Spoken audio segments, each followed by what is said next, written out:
Olá, eu sou o Denilson Neves. Atualmente eu moro em Salvador, mas eu costumo falar que sou pernambaiano, que tem o primeiro tempo de construção com dança e artes em Pernambuco e depois uma trajetória também de artes, mas também acadêmica sobre danças brasileiras na Academia de Dança da UFBA, em Salvador. Então, eu estou aqui em Lisboa, num espaço, para trocar, na verdade, os princípios do que eu chamo de corpo político brincador. Existe todo um pensamento voltado para a cultura brincante, que já foi difundida em muitas vezes no Brasil e em São Paulo. Existe todo um pensamento sobre o folclore brasileiro, que também tem uma introdução forte do pensamento folclorizado dos povos europeus no Brasil.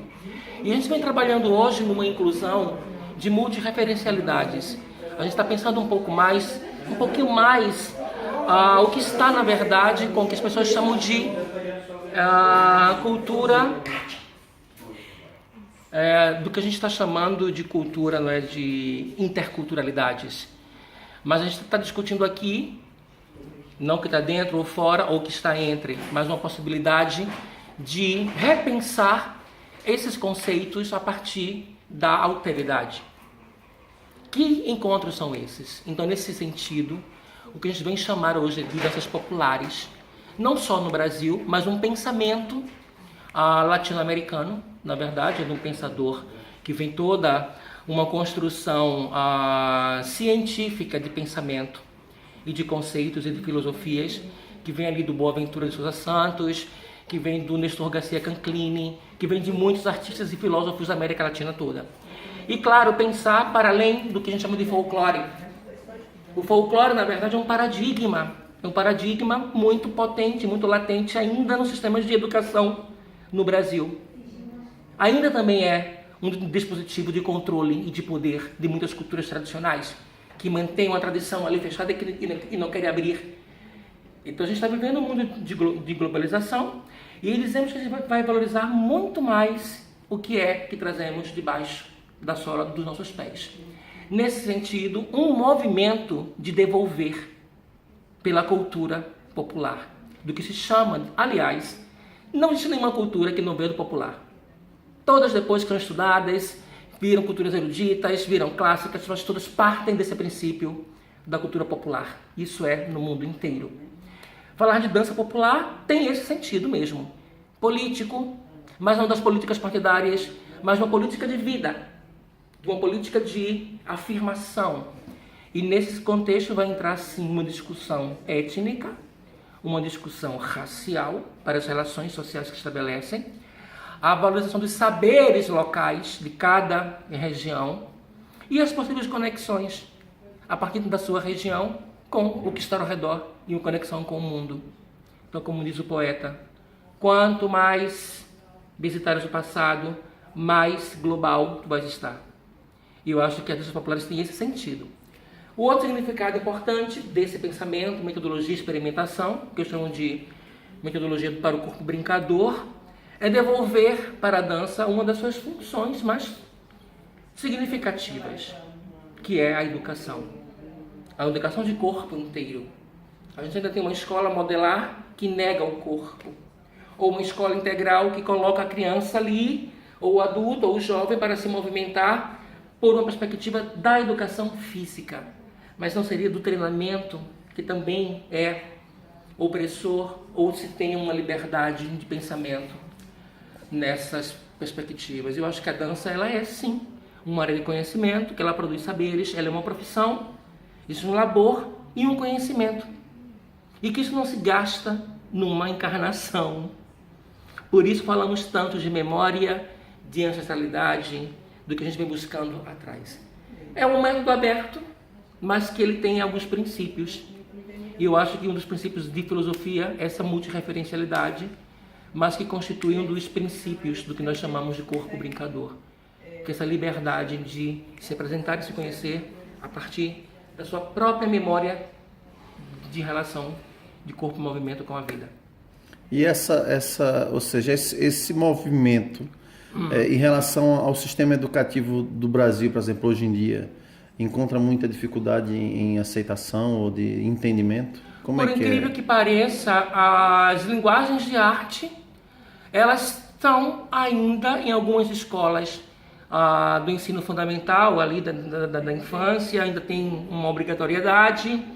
Ali pelo ensino médio tem uma perspectiva de minimizando isso dos currículos. É um absurdo que a gente tenha que insistir para manter a arte nos currículos. Eu acho que tem muito mais dança e movimento nas práticas do cotidiano, nas vidas, nas festas, do que ela como uma perspectiva de educação nas escolas.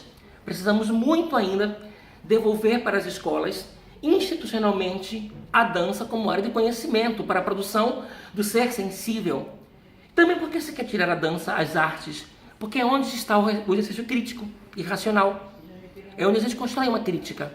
E tudo que não se quer numa escola é que as crianças construam um pensamento político e crítico desde muito cedo. Por isso se nega o corpo, se nega as artes, se nega a dança. E esse tipo de dança que eu proponho, ela não tem outra forma de ser experimentada, senão numa perspectiva de construção para a educação, para a vida, para as relações, mesmo que tu não vai ser um dançarino profissional, mas tu certamente vai ser um profissional muito mais sensível, seja de qualquer área. Você tem uma experiência com dança como educação possível. Então acredito que é isso. A gente tem muito mais dança no cotidiano, mas também sem um exercício crítico, do que dança como perspectiva de educação. Temos muito que caminhar, mas temos também muito boas experiências no Brasil a esse respeito. Em relação digamos assim, existe a multiplicidade do contexto cultural dentro do próprio Brasil, né? Com, digamos assim, com todas as influências dos povos indígenas, dos africanos no Brasil, dos próprios portugueses, e tem uma construção corporal, mental do nosso país, né? Dessa base. Existe alguma luta, digamos assim, de hegemonia em relação à expressão brasileira? Na verdade, existe uma luta sobre a hegemonia há muitos anos.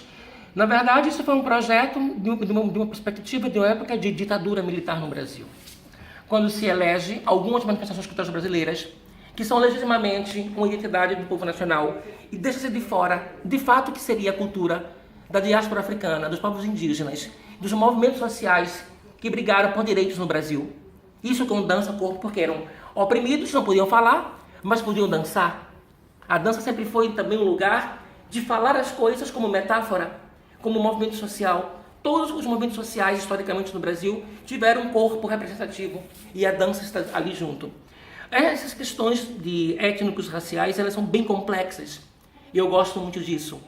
Eu gosto de falar, por exemplo, que não temos mais 3 matrizes estéticas, outras matrizes culturais, índios, brancos e negros no Brasil. Porque entre essas formas que chegaram ali, outras culturas estavam presentes. Por exemplo, aqui de Portugal, eu gosto muito de falar que, para além do projeto da corte de exploração e do plano de catequese da igreja, foram para ali os lusitanos, que são os primeiros indígenas, os mouros, muitos muçulmanos, e essa mistura toda de povos que ocuparam a Península Ibérica. Eu gosto muito de falar disso, porque isso aparece muito também no Brasil. Não está na história oficial, não está escrito, não está dito. Mas no Brasil nós temos leis de educação que tornam obrigatório nas escolas o ensino da cultura de África no Brasil, dos povos indígenas, e essa perspectiva de multirreferencialidade. Eu acho que, assim, não precisaria se tornar uma lei para se estudar a sua própria história, mas acho importante enquanto política afirmativa nesse momento. Entendi. E com essa globalização, ou seja, nesse movimento de globalização cultural, de fluxo e refluxo da informação tão rápida, portanto, dentro do Brasil, está existindo algum tipo de fusão, porque se nota, de certa forma, alguma procura por cultura, os estados procurando suas raízes, suas identidades, digamos assim, do lugar, né? Eu falando da capoeira, inclusive, porque na capoeira se criou, de repente, um produto digamos assim, de tentar resgatar também as culturas dos seus estados. Como eu sou de Pernambuco, o meu grupo de capoeira, meus alunos fazem frevo, coco, ciranda, né? Aí o cara do Espírito Santo vai fazer a congada, entende? E isso acaba por resgatar esse tipo de movimento, né? Mas com essa informação tão rápida, está existindo dentro da dança ou da fusão estilos ou cada uma está ainda com a sua essência, com a sua ancestralidade? São duas questões que você me coloca. Primeiro, a questão da globalização e depois a questão das fusões e de um movimento de voltar-se de novo para suas tradições. Cada região, cada etnia. Eu acho que, se pensar do ponto de vista da globalização, isso é um projeto capitalista, de um pensamento hegemônico do mundo capitalista. E aí a dança vai entrar também como um produto, para cumprir e suprir um mercado que está posto aí.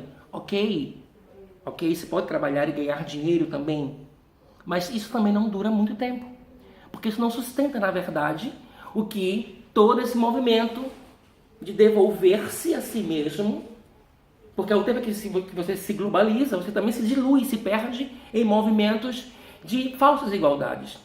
A globalização não garante alteridade entre as diferenças, ela se aproveita das diferenças a seu favor. E, geralmente, do ponto de vista das economias, do ponto de vista politicamente do que se propõe enquanto mercado de profissão. A dança é profissão, é conhecimento, é ciência. E é esse conhecimento que, quanto mais se sabe das suas memórias, ancestralidades, todos estão voltando para isso. Por quê?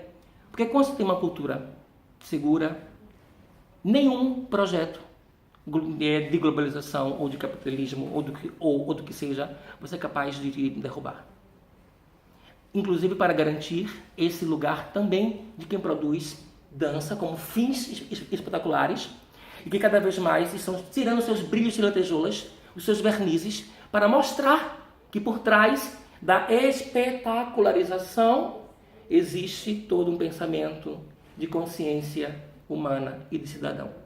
Isso está na capoeira, está no frevo, está no samba, está no flamenco, está nas danças de Portugal.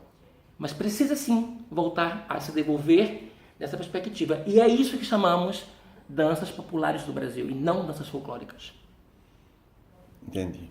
Muito obrigado. Quer deixar uma mensagem aqui para o pessoal da cultura, da dança, da capoeira? Sim, a mensagem é que a gente consiga se olhar muito mais pelos poros do que pelos olhos. Vamos dançar juntos. Obrigado, Denis.